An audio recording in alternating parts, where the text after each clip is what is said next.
Ова издание на неделна хроника на Прва Скопска, во која ве подсетуваме за актуелните настани. Ке гледате. 35 луѓе ке се вработат во новиот дистрибутивен центар на Прилепска пивара во Идризово. Од 1 октомври почна дистрибуцијата на бесплатна ужинка во Јорче. Можност за бесплатно вдомување куќе од стационарот Вардариште од 4 до 10 октомври. Ругање со Христос за отварањето на Кина Нова. Интервју со Аница Добра.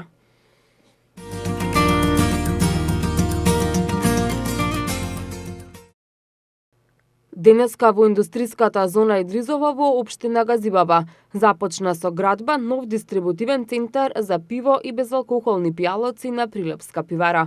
Објектот ќе се простира на површина од 5040 квадратни метри, на градежна парцела од 11500 метри квадратни, а се очекува да се овозможи вработување за 35 лица од различни профили и со различен степен на образование.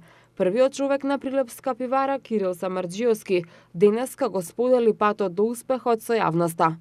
Се решивме да го продолжиме поранешниот дистрибутивен центар, кој во почетокот размислувавме дека може да биде ризично. Огромна површина, продажбата не беше како што треба, меѓутоа, особено младиот сружен кадар во Прилепска пиварница, нашо не замени, направи повеќе од очекуваното и се наметна потреба, природна потреба за проширување. Во тоа размислување, рековне, најблиско е до постојниот објект.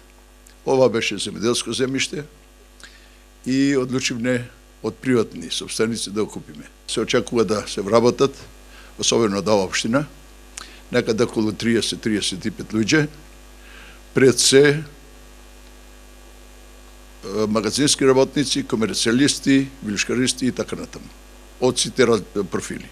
Градоначалникот на општина Газибаба Борис Георгиевски потенцираше дека оваа инвестиција ќе има голема важност за развивање на локалната економија, а и уверуваше дека општината и во иднина ќе работи на обезбедување поволни услови за инвестирање на домашните и странските компании. За нас представува од исклучително важност за локалната економија и за она што представува како порак импакт за наредните вложувања и нашата мисија е да створиме амбиент и услови подеднакво за сите, и за домашните, и за странските компании, за да можат својот иден дел да го остават на тлото на нашата општина. Јас како градоначалник и општина Газиба и понатаму ќе бидеме верен партнер на сите идни домашни странски инвеститори кои што сакаат својот бизнис да го пласираат на територијата на општина Газибаба. Газибаба е мојата последна визија која што ќе треба да биде најиндустријската развиена општина во Република Македонија. Тоа била и ќе биде. Инвестицијата доби поддршка и од вице-премиерот за економски прашања Кочо Анјушев, кој истакна дека со развојот на бизнисите на компаниите се зголемува и бруто домашниот производ, кој е особено важен за развој на економијата на Македонија.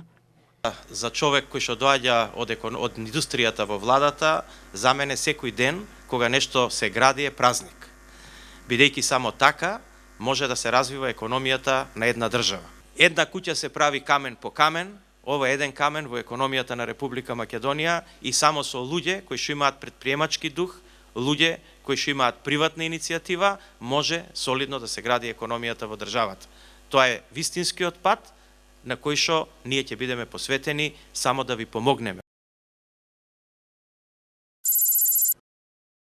Поголем број од зградите во Хиподром немаат парно грејење, односно не се приклучени кон топлификацијната мрежа, иако таа е донесена до Хиподром, и првите згради и некои објекти веќе се приклучени на парно грејење. Градоначалникот на општина Газибаба Борис Георгиевски за Прва Скопска изјави дека општината има план 22 згради или околу 1000 домаќинства кои не се приклучени да ги приклучи кон топлификацијната мрежа. Годинава има намера со поставување мерни инструменти во зградите да се отпочне фазно да се решаваат зградите и индивидуалните домови и во наредните 2 години да бидат завршени. Георгиевски реши дека Хиподром 1 и Хиподром 2 се приоритетни и првин тука ќе се почне со приклучување кон топловодната мрежа, а подоцна и кон гасификацијната мрежа, затоа што гасификацијата е започната во 2001 година и досега 27 субјекти се приклучени кон истата. За наредните 2 години планираме овие 22 згради, вклучувајќи индивидуалните куќи кои што се наоѓаат и новите згради во Хиподром 2, да не бидат завршени се со цел да добијат поевтино затоплување, поенергетско и да директно влие на човековата средина. Од друга страна, гасификацијата во Газибаба е отпочната уште 2001 година. Имаме преку 27 субјекти. Веќе сме во план за наредниот месец да вклучиме неколку компании кои што се заинтересирани. Проектите ги работиме заедно со ГАМА и општина Газибаба, додека јавното предпријатие на град Скопје за топлификација и гасификација и формално правно не застане за идните проекти. Хиподром 2 и Хиподром 1 се приоритети на општина Газибаба, токму кај што има најголем конзументи и најголеми заинтересирани, таму ни таргет групата од кај што ќе треба да започнеме. Значи 22 згради во Хиподром 1 се таргет кај што веднаш ќе почнеме рекофазно, а индивидуалните куќи и другите згради кои што се веќе во изградба ќе бидат второстепени, да речем, бидејќи се уште во Хиподром 2 не е завршен основниот проект, а за Хиподром 1 готов и можеме да почнеме веднаш. Само 19 апликации се пристигнати до општина Ѓорче Петров до истекот на рокот на јавниот повик за субвенционирање и поддршка на стамбени згради за колективно домување, со проектот Енергетски ефикасни домови за реконструкција на фасади и покриви на згради постари од 25 години.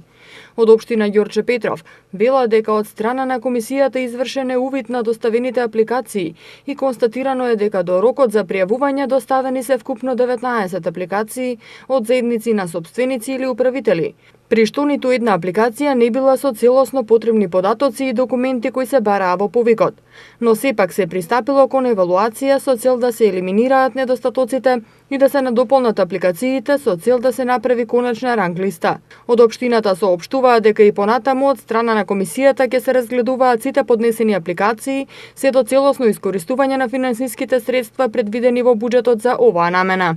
Целта на јавниот повик беше општината од својот буџет и хабитот преку субвенции и ефтини кредитни линии да им помогнат на граѓаните за изградба на енергетско ефикасни фасади и покриви на згради.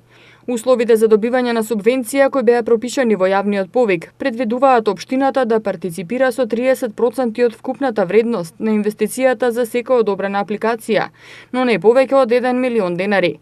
Според регистарот на згради кој општината го направи за хабитот, на територија на општина Ѓорче Петров има околу 250 згради, а половина од нив или 125 згради може да влезат во проектот Енергетски ефикасни домови. Од сабота ќе има измена во возниот ред на автобусот на ЈСП Скопје со број 25, што сообраќа од транспортен центар до Средноводно. Автобусот наместо во 7:30 ќе тргнува во 8 часот. Изминатиот период терминот за поаѓање во 7:30 за време на викенди се должеше на барањето на планинарите и поради високите температури во летниот период, соопшти ЈСП Скопје. За викендите и за време на државните празници, возењето со автобусот со број 25 е бесплатно за сите граѓани. Бесплатно и возењето на сродните линии 25А и 25Б, што сообраќаат до Средноводно, а тргнуваат од Стара железничка станица, односно од Дом на печат. Бесплатно и возењето со автобусот 28, што сообраќа од транспортен центар до Нерези, односно до Македонско село. Бесплатниот превоз се воведе по предлог на голем број граѓани, а доби поддршка и од град Скопје и ЈСП Скопје, пред се од еколошки аспект, со цел да се контролира и регулира движењето до Средноводно. Град Скопје оваа година прв пат ќе распише јавен повик за субвенции за граѓани за купување електрични тротинити. Градските власти од својот буџет за оваа намена издвоиле 1 милион денари, а дел од средствата се обезбедени и со пренамена на средства кои беа неискористени од буџетот за субвенции за велосипеди за лица со посебни потреби. Бидејќи заинтересираноста беше послаба и дел од средствата предвидени за таа намена останаа неискористени. Планирано е на наредната седница на Советот на град Скопје средствата да се пренаменат за субвенционирање на електрични тротинети, изјави од секторот за сообраќај на град Скопје. Максималниот износ за поединечна субвенција за купување електричен тротинет по лице се утврдува во износ од 50% од вредноста на електричниот тротинет, но не повеќе од 10.000 денари по лице, со вклучен персонален данок на доход. Условите за учество се исти како и кај јавниот повик за субвенции за велосипеди. Право на учество на јавниот повик имаат жителите на град Скопје кои треба да достават барање за надомест, доказ за жителство во главниот град, копија на важечка лична карта на барателот, копија од трансакциска сметка на барателот. Потребно е да се достави и доказ дека е извршено купување на нов електричен тротинет и тоа со копија од фискална сметка или фактура и извод од деловна банка со датумот од денот на објавување на повикот. Електричните тротинети стануваат се попопуларни во светот. Нивната предност е малата тежина, тежат од 10 до 15 килограми, а имаат релативно висока моќност и носивост. Некои модели развиваат брзина и до 35 км на час.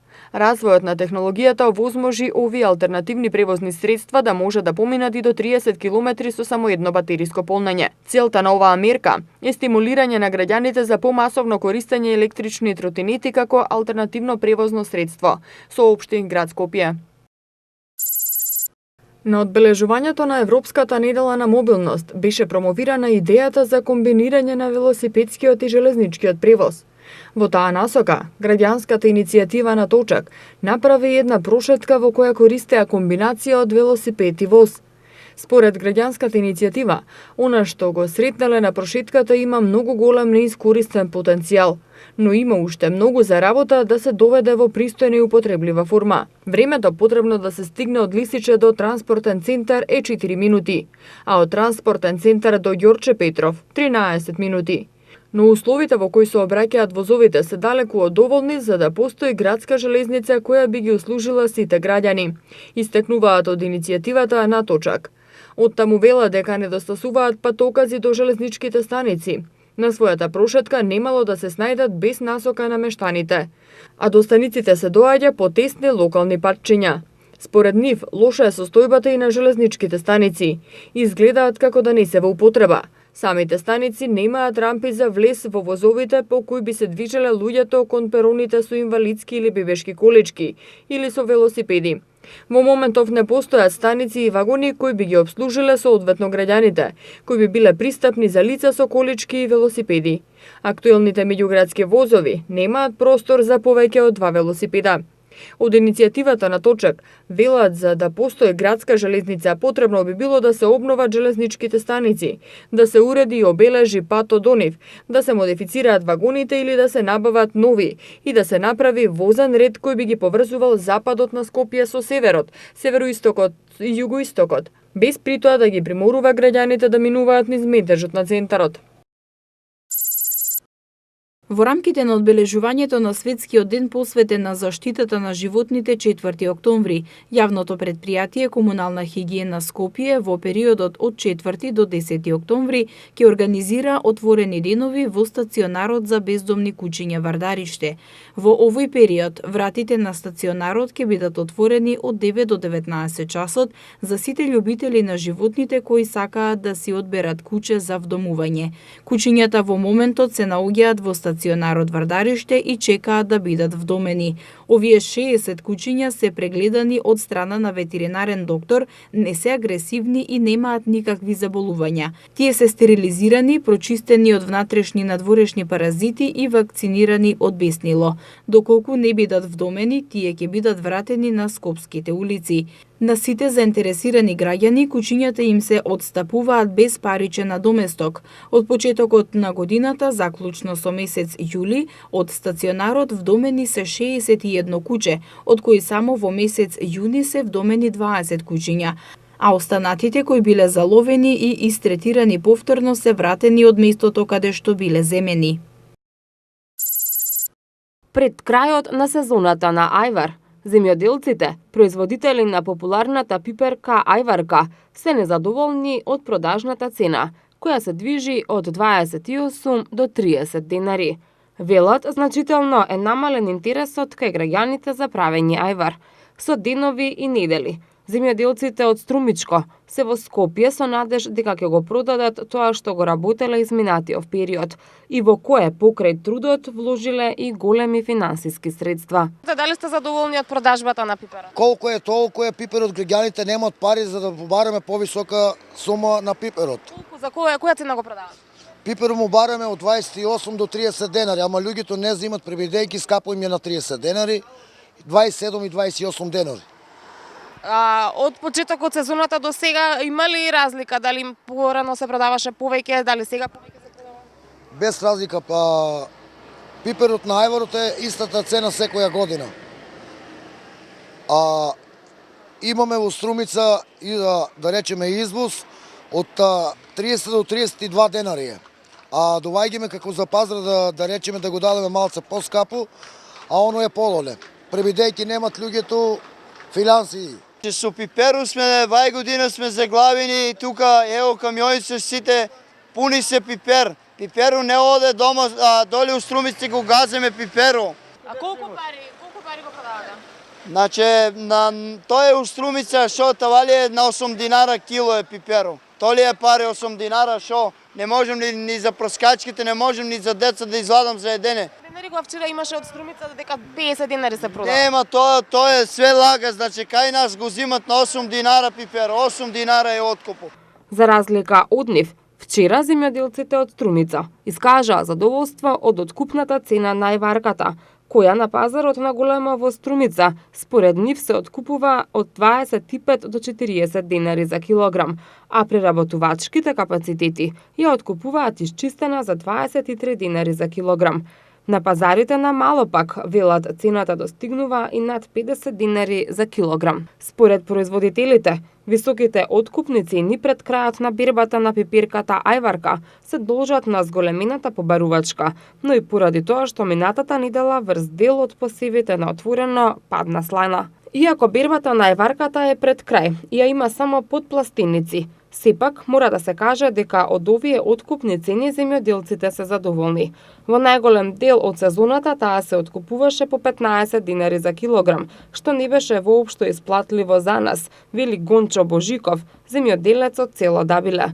Откупувачите велат дека пиперките со послаб квалитет се откупуваат од 18 до 20 динари за килограм, додека поквалитетните за цена од 30 до 35 динари за килограм, посебно тие што се наминати за големите маркети. Ацо Стоилков од компанијата Макс Муларс Киној се согласува со земјоделците од купната цена на пипирката ајварка да не падне под 30 динари за килограм, како што е сега. Но вели, не може да се оди против односот на понудата и побарувачката.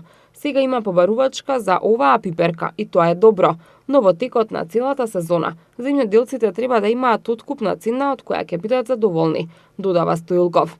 Од година в година, површините засадени на отворено со пипирката ајварка од сортата Куртовска капија се намалуваат. Растат тие подпластеници, бидејќи автохтоната сорта ја има се помалку, а таа се заменува со други сорти. Годинава производството на оваа сорта пиперка е намалено за 10.000 тони во споредба со лани, кога родот тежал скоро 60.000 тони. 3 до 4 жени дневно заболуваат од карцином на дојка. Бројот на заболени двојно е зголемен во изминатите 10 години. Иако во 2008 година изнесувал 600, сега е над 1200. Ова денеска на пресконференција го истакна председателката на Сдруженијето Борка за секој нов ден, Биба Додева, која ја најави кампањата за подигнување на свеста за заболување и начините за превенција и рана диагностика. Кампањата ќе биде одбележена со централен настан напред Розово, кој ќе се одржи на 7 октомври во градскиот парк кај школка во Скопје. Информирањето и едукацијата за оваа болест е од огромно значење. Ракот на дојка може успешно да се излекува ако се открие во ран стадиум. СОС телефонската линија 075 228 899 за поддршка на пациентите и нивните семејства работи секој ден 24 часа. Од Борка бараат од институциите сите нови иновативни лекови, кои даваат можност да им се продолжи животот на пациентките со метастатски карцином, а ги набавува клиниката за онкологија да бидат ставени на позитивната листа на лекови. Градоначалникот на општина Газибаба Борис Георгиевски се сретна со италијанскиот амбасадор во Република Македонија Карло Ромео.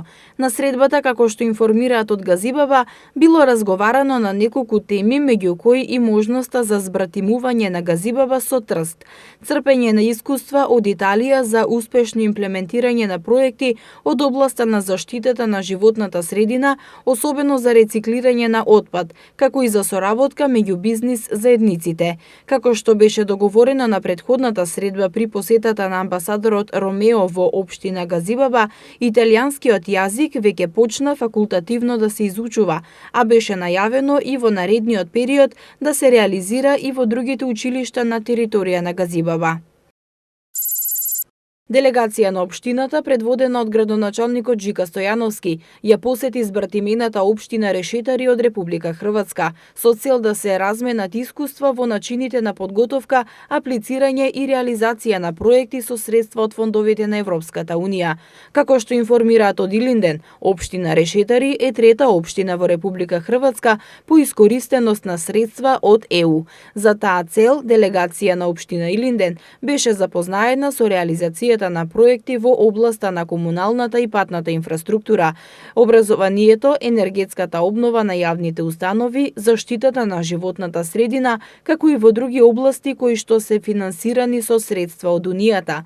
Од Илинден додаваа дека посетата представуваше големо позитивно искуство за општина Илинден, бидејќи областите и големината на проектите што се реализираат во општина Решетари се во голема мерка слични со областите и потребите за реализација на проекти во општина Илинден. Искуствата се во насока да се имплементираат проекти во општина Илинден со цел обезбедување на одржлив локален економски рамномерен развој и просперитет на иднина на жителите. Поради што општината веќе има подготвено и изработено техничка документација, проекти и апликации во вредност од 11 милиони евра. Од 1 октомври почна дистрибуцијата на бесплатни ужинки за сите првачења од основните училишта во општина Ѓорче Петров. Ова се однесува на децата во класична настава, додека пак за децата во продложен престој обезбеден е бесплатен појадок. Градоначалникот Александар Наумовски вели дека реализиран е уште еден многу важен сегмент кој се однесува на најмладите и образованието, и истиот е дел од неговата програма за изборите, а со тенденција секоја нова учебна година да се опфати нова генерација. Исто така, оваа учебна година учениците од оддаленската настава ќе добијат бесплатна екскурзија. Од 1 ноември годинава почнува зимската сезона за вршење дејност надвор од деловен простор и поставување урбана опрема. Градот Скопје ги информира сите заинтересирани корисници на јавни површини за добивање одобренија за вршење дејност надвор од деловен простор и за поставување урбана опрема за зимската сезона 2018-2019. Своите барања да ги достават во архивата на град Скопје најдоцна до 31 октомври. Заинтересираните барањето може да го најдат на веб страницата на град Скопје или во архивата на градот. Од градот соопштија дека корисниците на јавни површини кои имаат одобрение од зимската сезона 2017-2018 година треба да го достават стариот елаборат, нова тековна состојба за сопствен имот, имотен лист за деловниот простор и дворно место и катастарски план за парцелата. По доставените документи за исполнетите обврски кон градот и општините, град Скопје се обврзува во рок од 5 работни дена да издаде одобрение за поставување урбана опрема. Зимската сезона за вршење дејност надвор од деловен простор и поставување урбана опрема завршува на 30 март следната година.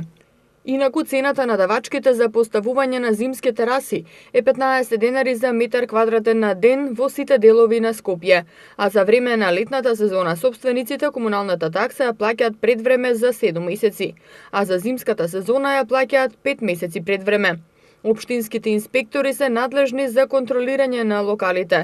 Доколку некој од собствениците работи без одобрение, прво ќе биде едуциран, а потоа може да се соочи со забрана за работа во рок од 1 месец. Во програмата за поставување урбана опрема прецизно е наведено дека зимските тераси треба лесно да се монтираат и демонтираат со максимална висина од 1,5 метар. Во зимските услови над оградената жардинјера, која може да биде висока 80 см. Со правилникот се овозможува привремено поставување преграда во дополнителни 70 см, за да ги заштитува посетителите од студ. Евана Македонија во рамки на проектот Електромобилност со Евана постави над 40 станици за полнење на електрични возила во 17 градови низ Македонија, најчесто на централните локации на јавно достапни паркинзи. Од нив 21 станица се поставени во Скопје, каде има и станици поставени во рамки на фреквентни бизнис објекти, како хотели, ресторани и шопинг центри. Секој заинтересиран сопственик на електрично возило може да ја користи мрежата на електрични полначи на Евана Македонија. За да може да го направи тоа, неопходно е да се пријави во компанијата и да добие електронска картичка со која се активира полнењето. До крајот на годинава во рамки на проектот Електромобилност со Евана, полнењето на електрични возила ќе биде бесплатно, а во текот на наредната година ќе се одреди цена што се очекува да биде пониска од цената на бензинот. Во Скопје веќе има инсталирано повеќе од 10 полначи, од кои еден во винаријата Камник. Од Евана информира дека во Македонија сега само недостига поголем број на електрични возила што имаат повисока цена од конвенционалните, но додава дека тоа е цената која треба сите да ја платиме за чистиот воздух. Градот Скопје изминатиот период интензивно работи на мапирање и чистење на дивите депонии, каде минатата есен во голема акција беа расчистени над 3000 метри кубни смет. Во текот на вчерашниот ден, инспекторатот на град Скопје изврши дислокација на над 220 парчиња користени гуми од автомобили и камиони на територија на Карпош. Од инспекторатот на град Скопје информираат, гумите биле складирани за во зимскиот период да бидат употребени како огревно средство и покрај тоа што горењето на гуми представува најголем заgadувач на амбиенталниот воздух и испуштаат отровни материи. Инаку градот Скопје во март годинава промовираше посебен телефонски број 070 270 557, на кој граѓаните можат преку Вибер да пријават диви депонии со праќање на порака и фотографии, а истите може да ги пријават и до официјалната Facebook страница на градот. Од град Скопје информираат дека досега граѓаните пријавиле над 300 диви депонии, а поради зголемената потреба на последниот ребаланс на буџетот на град Скопје за 2018 година беа зголемени средствата за оваа намена за дополнителни 5 милиони денари. Активностите на јавното предпријатие Комунална хигиена се за чистење на истите, а и за спречување на креирање на нови депонии. Зголемени се и активностите на инспекцијските служби на градскиот инспекторат, кој работи во координација со државните и општинските инспекцијски служби. Третиот меѓународен фестивал на дебитантски филм Кине Нова, кој започна вчера, денеска ја презентираше богатата понуда на филмови. Специјална гостинка на фестивалот е српската театарска и филмска актерка и звезда на југословенскиот филм Аница Добра, на која ќе биде врачена награда за особен придонес во филмската дејност. А задутре од 18 часот во Кино Милениум, во рамки на Бела ноќ, во незина чест ќе биде прикажан филмот Жената со скршен нос на Срѓан Колевиќ од 2010 година, во кој таа игра една од главните улоги. Добра денеска на пресконференција искажа огромна благодарност за наградата и рече дека во моментите кога ќе се сомнева во својот квалитет, секогаш ќе се посетува дека оваа награда ја добила за особен придонес во светската филмска уметност. У мојим годинама у којима сам ја не могу више да очекувам, тоа е потпуно природно На мои години не може да се добиваат само главни улоги. Обично тие ги добиваат млади луѓе, бидејќи имаат своја публика во кино и театар. Добро е да се пројде границата и да почне да се глуми и тетка и баба. А тоа е особено добро ако во овие улоги дојдат и пред физички да остариш. Затоа треба да се соработува со младите, затоа што тие се многу посупериорни од нас кога бевме млади. Оваа работа е многу благородна, да се препознаеш во некого и некој да се препознае во тебе, да сватиш дека сите сме поврзани. До кај ќе стигнеме, зависи само од нас. И докле ćemo dogurati, zavisi isključivo od nas. Фестивалот Кина Нова утре вечер ќе биде отворен со македонската премиера на Ругање со Христос, дебитантски филм на Јани Бојаджи, околу кој се крена огромна прашина. Бојаджи ги повика љубителите на филмската уметност да дојдат и да го погледнат филмот, кој можеби нема да има репризно прикажување бидејќи му се заканува цензура. Тој момент за филмот се зборува според трилери. Според идејата за тоа дека некој не само што видел телефон, туку јадел. Така да, јас кој како може, кој како знае, затоа што огромна е можноста да биде една единствена прикажување. Затоа што и покрај сите напори кои ги прават филмот да се покаже низ државата, тоа станува невозможна мисија и така е. Филмот е во официјалната селекција на фестивалот, во која се уште 7 филмови. Една програма Надвор од компетиција или Out of Competition, да не го забравиме тој значаен филм, значи Граница на Алија Баси или Borders, кој што е победник на програмата Certain Regard во Кан оваа година. Инаку дополнителни програми се програмата Фокус на Норвешка, кој што е прво представување на норвешката кинематографија во Македонија. Потоа имаме програмата Дебитант од Бергман или Бергман како дебитант, каде што ќе се прикажат неговите први два филма во духот на фестивалот, нели ги откриваме почетоците на Бергман и вкупно 4 филмови од неговата прва фаза. Потоа имаме програмата Европско култура во контекст на годината на европско културно наследство, која што е наречена Балканската аудиовизуелна уметност како значајно европско културно наследство. И тука се прикажуваат 3 значајни филмови пред дождот на Милчо Манчевски, потоа Устав на Република Хрватска на Рајко Грлич и филмот Улисис Гейс на путниот Тео Ангелополус. Потоа е програмата Децата и киното. Фестивалот ќе трае до 10 октомври. Покрај филмовите за награди ќе има и ревијална програма, а земја во фокусот годинава е Норвешка, од каде ќе има 5 филмски остварувања.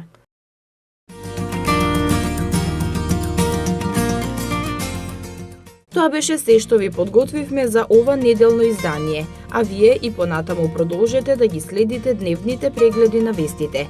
Довидување!